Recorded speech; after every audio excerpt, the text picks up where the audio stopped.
What's up, guys? This is Jeff. Got a video. This is an entry for Hannah's 1,000 subscribers contest. The Omaha Introvert. Hannah, congratulations on 1,000 subscribers. That's really awesome. I'm fairly new to the VC. I've made like 3 videos. This is like my 4th. But I've enjoyed your channel for a few months now. If anybody's watching this that doesn't know, check her channel out. Hannah's got a lot of, she shows a lot of great stuff, a lot of stuff that I already know of and enjoy, but she also shows a lot of stuff that's outside my wheelhouse. So it's a really cool channel. She's got broad music taste, so yes, definitely check her out. And so for this contest, there's 3 parts to it. Show or talk about 3 influential female artists, talk about 2 subgenres of music, and show a favorite piece of audio equipment. So let's get to it. Ladies first. Joni Mitchell. I really dig the way she kind of effortlessly blends jazz and folk to create kind of a signature style that's all her own. Her songwriting and singing can be really bright and upbeat, but also very, raw emotionally and vulnerable and haunting, and just a really an amazing songwriting range, and one of music's truly unique voices. And this is my favorite album by her, Blue from '71.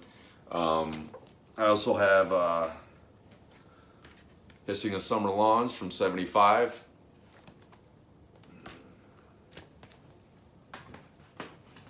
And Court and Spark from '74.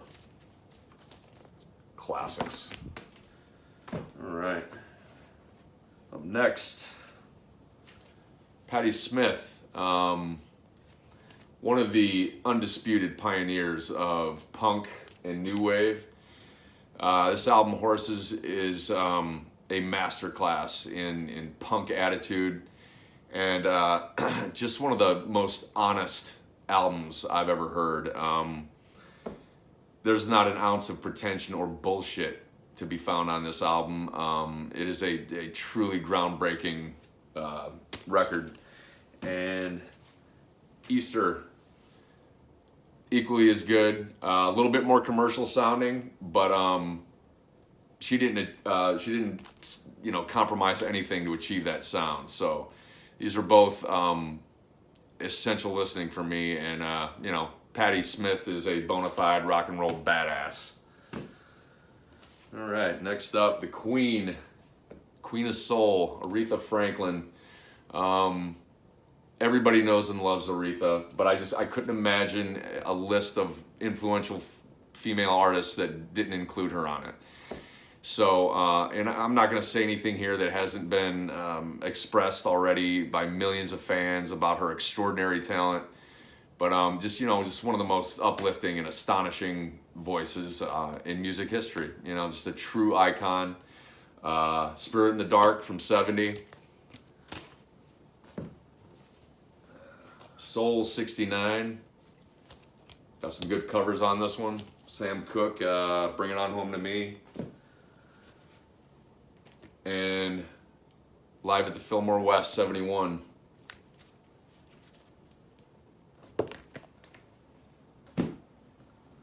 All right, so we're gonna get into the subgenres now.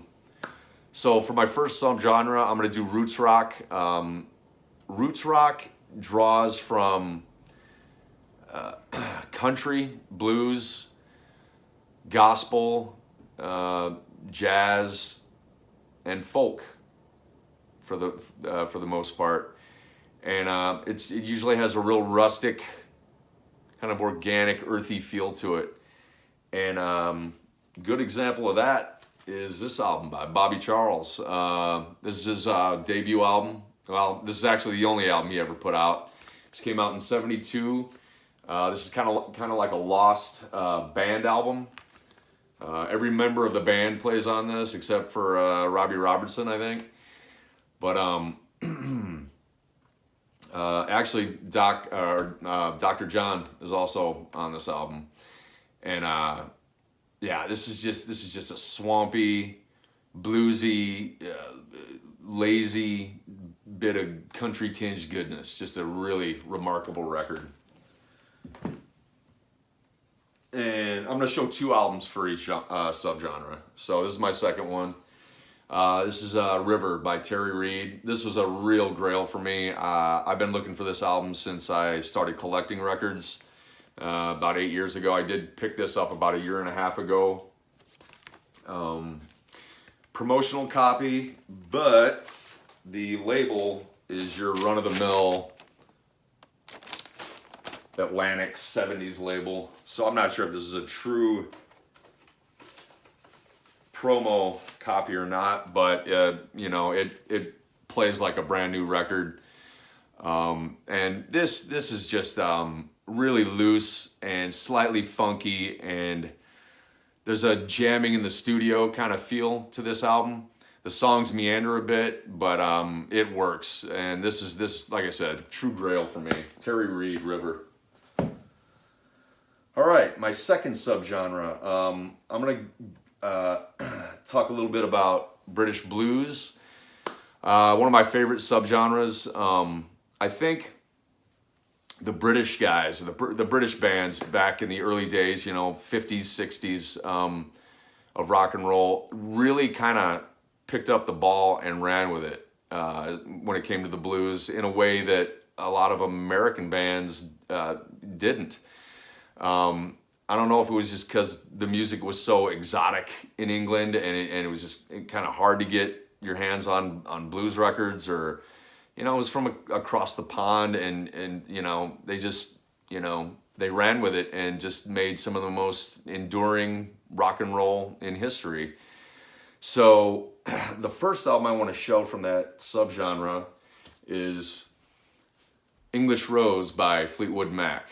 And I mean, I can't really go into this album without addressing the cover. I love this cover. I think it's hilarious, but it's the stuff of nightmares. I mean, this is really quite a terrifying album cover. Mick Fleetwood in drag. I mean, it's you know. But that aside, this is a killer blues. I mean, if you're familiar with this album, you'll like this album. This is a continuation of the sound off their first album. This is Peter Green era, just straight up blues. The production quality on this is a little slipshod, but it works. It works. It sounds like they're singing out of a tin can in a few songs, but it just adds a level of grit and character to this album that just works. This is from 1969. This is their second release. This was released in the U.S. The British version was called Mr. Wonderful, but this is excellent. It's an excellent British blues album. And my last album, we're gonna do Savoy Brown, Raw Sienna. This came out in 1970. You got Kim Simmons on guitar and Chris Yulden on vocals. I know Eric Burdon is, you know, kind of the godfather of the British blues vocalists, but for me, he ain't got nothing on Chris Yulden. Chris Yulden left the band after this album, and you know, Savoy Brown didn't put an album out worth of shit after that. So. But this album has a real kind of concept album flow to it. The songs kind of run into each other, and there's a heavy jazz influence on this album, and it's just a gritty, bluesy, boozing late night record, and it's one of my favorites of this or any other subgenre. So those are my records. Now onto my piece of equipment. I gotta run over here real quick and grab my head shell and cartridge. So I recently picked this up. This was an upgrade for me. This is the Ortophon 2M Red. So I have an AT-LP 120, just a pretty basic Audio-Technica turntable, and I felt I needed to upgrade it, upgrade the head shell and cartridge. And this, I'm not an audiophile by any stretch of the imagination, but this was noticeably an upgrade. Just everything was clearer and richer and just more vibrant. My records sound a lot better than they did with the stock cartridge that came with the turntable. So this is a little over $100, well worth every penny. So yeah, the Ortofon 2M Red, and that's it. Hannah, again, congratulations, 1,000 subs. It's quite the milestone. Keep doing what you're doing, and take care.